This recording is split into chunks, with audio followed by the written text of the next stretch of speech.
When I tell you the name, you're all going to know exactly who he is. That's right. He was the head coach of the Bison from 1987 to 1996. He knows what it's like to have his team out there on the field playing for a national championship, and he knows what it's like to have them lift him up and say, "Doggone it, we got the job done, we won."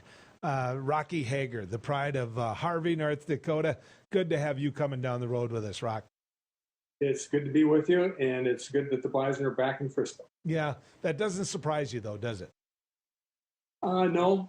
Part of what I had a conversation yesterday about, it's really gratifying to see that the culture that was started by Darryl Mudra, Ron Earhart, Dennis Israel, who was the trainer that saw to it that certain traditions were carried on, that kind of stuff, are still part of the culture. I got to give a shout out to the strength coach, Coach Kramer. He has done a really, really fantastic job of seeing to it that certain pride things are still being continued. And I honestly believe that's part of why the coaches are still experiencing such high degree of success. The players are bought in. I got to tell you, I'm really glad you said those names. I really am. I'm glad that those names get mentioned, that they're part of this tradition and this heritage. Dennis Israel is somebody I knew. He had family back in my hometown. He was an uncle to the Mauers, and they used to brag about him all the time, to the point where organizations like yours let these young Mauer boys be ball boys on the sideline, and so they bleed green and gold, man. I mean, they do. Well, yeah, and that's part of what makes NDSU pretty special, is that it becomes more than just a football team or a football game. It becomes a family affair. It's a family event. I have two twins that were coming out of Maddock that are part of NDSU right now, the Swanson boys, and I follow them on Twitter. I get some of their Instagram stuff, and it's nice to find people are so into the green and gold that's a lot of what you see on those particular mass media kind of things. I work with Josh Swanson on the radio, and I gotta tell you, I don't know when he gets time to practice law. He's with the Vogel Law Firm, and you're right. I've been up to Maddock. I've met his parents. They've got a room. It's like a shrine to the Bison, and your picture's up there a lot. And of course, these guys know the program, and they know exactly the tradition and the beauty of it. Rocky, when you look at this game, I've been asking this question of all the experts, all the fans, all the people. I'm going to ask it again of you. What's your tell? What are you going to look at? Well, I'm a little bit torn in the fact that when I was at North Dakota State, one of our tight ends was Brent Vigen. We recruited him. He was a state champion basketball player. Played very well for us. I know his father very well. I know his mother. I know his wife, Molly. They are people that matter to me. But I'm still a Bison. So we're still looking at things. And yesterday I expounded a little bit. One of the things that's going to be critical is that the Bison don't let the quarterback run be the factor that it turns the tide on anything. Because the two games that I watched on television, that the quarterback run extended drives, the quarterback on third and fourth down short made big plays and converted things for first downs. Now, against South Dakota State, he also threw the ball pretty well. I would say that you still need to be thinking that you want to take away the run and force him to have to be an accurate passer, which I think that the Code Green can take care of that. How big of a factor, Rocky, is the fact that Coach Vigen was part of that program? As you pointed out, he played, he coached with it. He headed down with one of the most successful Bison coaches ever down to Wyoming, knows what it's like to compete at that FBS level, and then takes this program in first year of having the reins to a national championship game. He knows Bison football. How big of a factor is that? I think it's a pretty good factor in the fact that if you take a look at the people that are involved in the coaching staff now, Brent has a direct tie to them. I mean, who was the offensive coordinator when Tyler Roll was the running back that was leading the way? It was Brent. I mean, so there's a pretty good tie. And I would say that he has a pretty good understanding of how some of the offensive philosophy has been built within Tyler and Randy Hedberg and all that good kind of thing.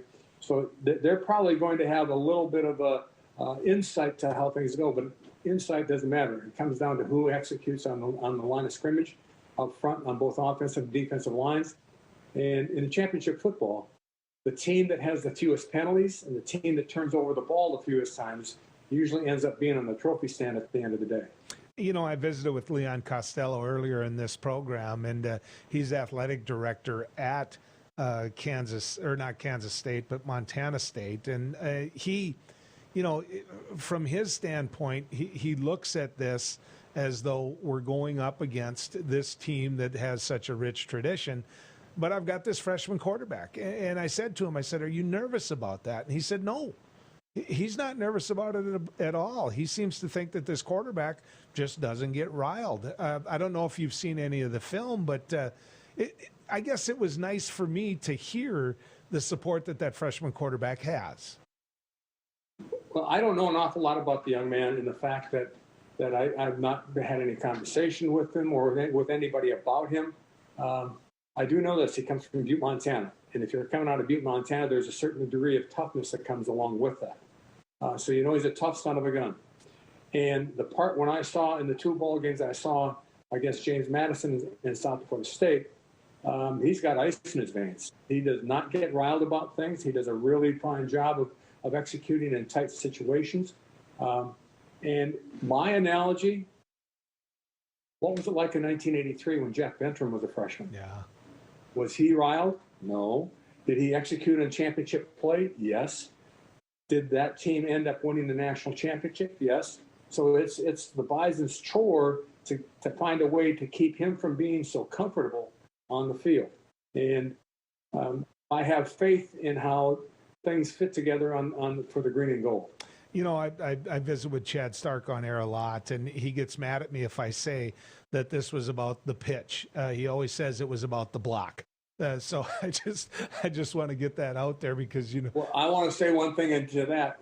There's more than just the pitch, more than just the block. There was a fumble caused by Paul Murray down inside the 5-yard line that kept South Dakota out of going into the end zone and kept us from being down 14-0. And yes, Chad's block was huge. Yes, Benny's pitch was huge, but without Paul Murray's play, who knows what would have happened. See, you're good at making sure that the whole story is told. Rocky, last one, I promise. Big Sky Conference, usually run and gun. They'd shoot it out. You know, the old NCAA in your days, and now Missouri Valley, more of a grind it out. Let's see if we can run the ball. What's the difference between those two? Well, I think one of the reasons that Montana State's in here is because they have moved away from the run and gun, throw the football. Yeah.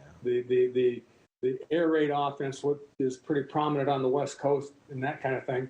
And they've tried to find ways with which to establish the run and play action pass. I would label the two offenses being strongly similar in the fact that they want to establish the run on the ground and then look for ways with which they can take advantage of the run support that needs to come out of the secondary with play action pass. And when you watch the ball game the Bison had going into the national championship, there were 2 huge plays that came out of play action pass. Mm-hmm. The wheel route that went to the fullback for a touchdown was, I mean, that was textbook. And as you watch the game, a coach goes, well, the play action pass is coming up here pretty soon. And lo and behold, it came and they scored. Rocky, you're North Dakota through and through. Thank you. Thanks for letting people see you. Thanks for coming on with us.